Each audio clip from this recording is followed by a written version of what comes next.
Introduction: The Changing World Order. Throughout history, there were big cycles, transition phases, 10 to 20 years, between big economic and political cycle, 50 to 100 years.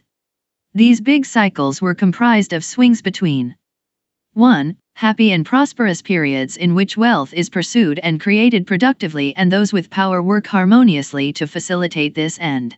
2. Miserable, depressing periods in which there are fights over wealth and power that disrupt harmony and productivity and sometimes lead to revolutions or wars.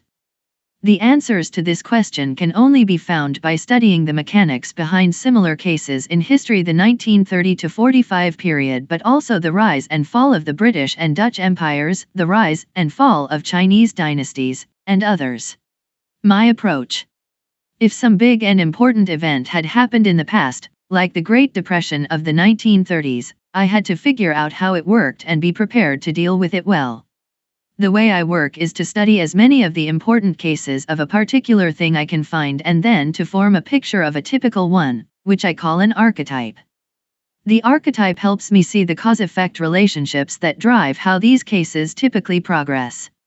Then I compare how the specific cases transpire relative to the archetypical one to understand what causes the differences between each case and the archetype.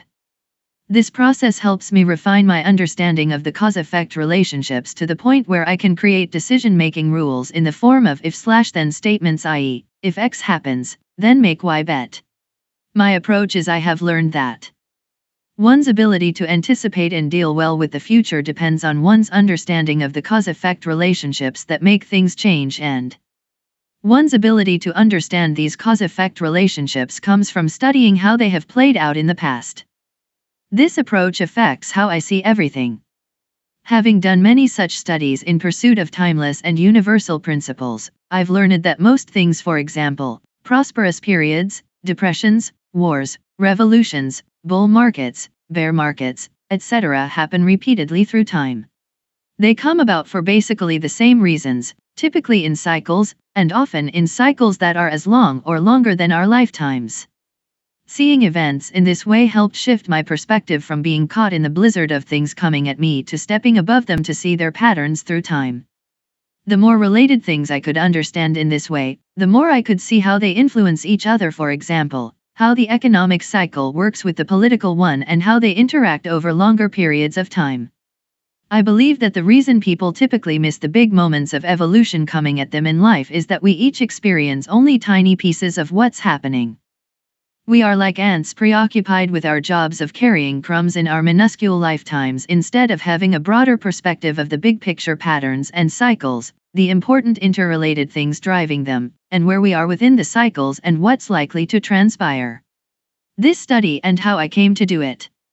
Studying money and credit cycles throughout history made me aware of the long-term debt cycle, which typically lasts about 50 to 100 years, which led me to view what is happening now in a very different way than if I hadn't gained that perspective. I used the same approach of studying many cases to find the drivers of growth and come up with timeless and universal indicators for anticipating countries' growth rates over 10-year periods. Through this process, I developed a deeper understanding of why some countries did well and others did poorly. Soon after the Trump election in 2016, and with increases in populism in developed countries becoming more apparent, I began a study of populism. That highlighted for me how gaps in wealth and values led to deep social and political conflicts in the 1930s that are similar to those that exist now. At the same time, I saw huge global economic and geopolitical shifts taking place, especially in China. This has helped me see up close how remarkable the advances in China have been and how excellent the capabilities and historical perspectives that were behind them are. These excellent capabilities and perspectives have led China to become an effective competitor with the US in production, trade, technology, geopolitics, and world capital markets. 1. The long-term money and debt cycle. At no point in our lifetimes have interest rates been so low or negative on so much debt as they are today. Naturally, I wondered why anyone would want to hold debt yielding a negative interest rate and how much lower interest rates can be pushed. I also wondered what will happen to economies and markets when they can't be pushed lower and how central banks could be stimulative when the next downturn inevitably came. 2. the domestic wealth and power cycle. Wealth, values, and political gaps are now larger than at any other time during my lifetime. By studying the 1930s and other prior eras when polarity was also high, I've learned that which side wins out, i.e., left or right, will have very big impacts on economies and markets. 3. The international wealth and power cycle. For the first time in my lifetime, the United States is encountering a rival power. China has become a competitive power to the United States in a number of ways and is growing at a faster rate than the US. If trends continue, it will be stronger than the United States in most of the most important ways that an empire becomes dominant. Remember that what I don't know is much greater than what I know.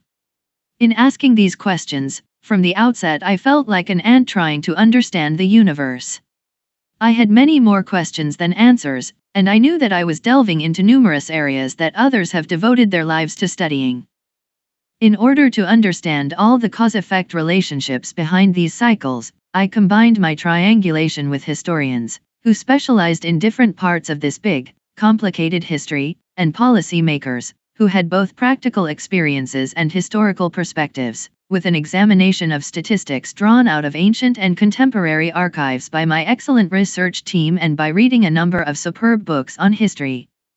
How this study is organized.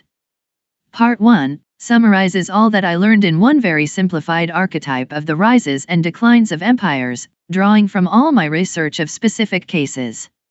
In order to make the most important concepts easy to understand, I will write in the vernacular, favoring clarity over precision.